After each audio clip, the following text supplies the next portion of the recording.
জামাই বেটা অনেক চালাক হয়ে গেছে, এখন আর মার্কেটে নিয়ে যায় না। তো আজকে কি কি রান্না করলাম, কোথায় কোথায় গেলাম এবং কি কি কেনাকাটা করলাম, সেই সাথে পুরো দিন কি কি করলাম সব কিছু আপনাদের সাথে শেয়ার করব আজকে এই ছোট্ট একটি ভিডিওতে। আশা করছি সবাই শেষ পর্যন্ত দেখবেন।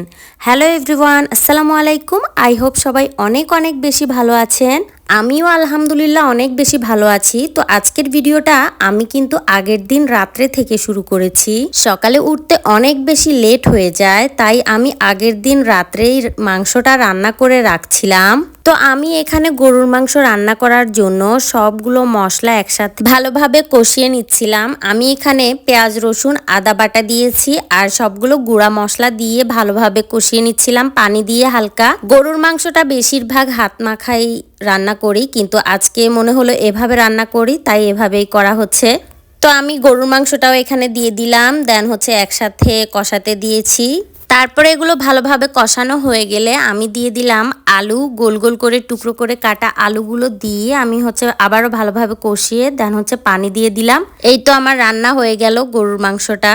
তারপর আর সকালের ভিডিও করা হয়নি, সকালে উঠতে লেট হয়েছে, তারপর কিছু কাজ ছিল, আমি আর সকালে ভিডিও করতে পারিনি। তো দুপুরে রান্না বান্না করতে চলে আসলাম। আমি এখানে এক পাশে পেঁয়াজ ভেজে নিচ্ছিলাম আর এক পাশে মাছের মাথা ভেজে নিচ্ছিলাম। আমি আজকে শাক রান্না করব, তো এই পাশে আমি হচ্ছে শাকটাকে বসিয়ে দিচ্ছিলাম। পেঁয়াজ রসুন হলুদ মরিচ দিয়ে ভালোভাবে একটু পানি দিয়ে কষিয়ে নিচ্ছিলাম।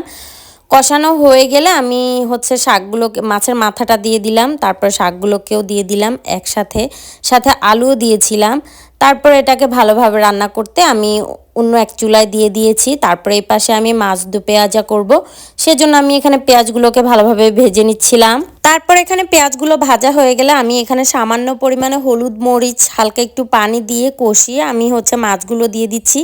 আমি মাছগুলোকে একদম শুকনো শুকনো ভাজি করতে চাচ্ছিলাম, দু পেঁয়াজা করতে চাচ্ছিলাম, তো সেটাই করে নিলাম। তারপর দুপুরে খাওয়া দাওয়া শেষ করে একটু রেস্ট নিয়ে তারপর আমি চলে গেলাম মার্কেটে। আমার কিছু কেনাকাটা ছিল।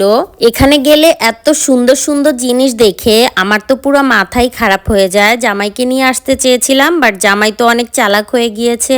জামাইকে বললাম চলো আমার সাথে, জামাই বললো না, তোমার সাথে গেলে তুমি পকেটে টাকা শেষ করা পর্যন্ত আসতে চাও না। তো কি আর করার, নিজেই চলে আসলাম। এখানে আসলে আসলে আমার মন চায় আমি সব কিনে ফেলি। এত সুন্দর সুন্দর ফুলগুলো দেখে আমার মনে হচ্ছে একদম ফুল বাগানে আছি, আমার তো আসতেই মন চাচ্ছে না। এখানে কিন্তু সবগুলোই তারা পাইকারি সেল করে, ব্যাস হাতে গোনা কয়েকটা দোকান আছে আমার পরিচিত, আমি তাদের থেকেই কিনি। এই মার্কেটে আসলেই আমি কিন্তু এই তৃতীয় তলায় এসে এই আর্টিফিশিয়াল ফুলগুলো দেখে যাই, আমার কিন্তু খুব ভালো লাগে।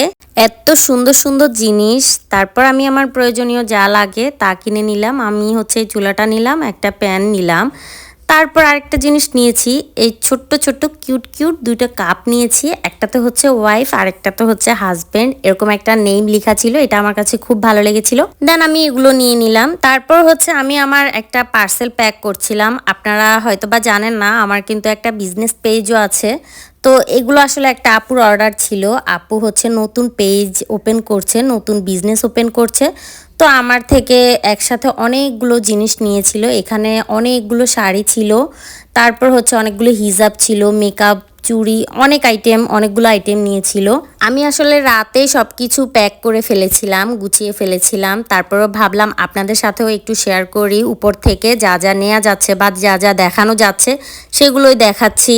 ওইটাতে আসলে তেমন একটা সময় দিতে পারছি না, যেহেতু সংসার বাচ্চা কাচ্চা সব কিছু নিয়ে আসলে সময় করতে পারছি না। তারপরেও আলহামদুলিল্লাহ টুকটাক যা পারতেছি করতেছি। তো আমি হচ্ছে প্যাকেটটা করে ফেলতেছি, কারণ হচ্ছে এটা আসলে আর্জেন্ট দিতে হবে। তো ইনশাল্লাহ আপনাদের সাথেও কিন্তু পরিচয় করে দিব সময় হলে। তো আমি এটা প্যাক করে ফেলছি, এটা কিন্তু ভাইয়ারা আবার প্যাক করবে। তো আজকে এই পর্যন্তই, দেখা হবে আবার নেক্সট কোনো ব্লগে। আল্লাহ হাফেজ।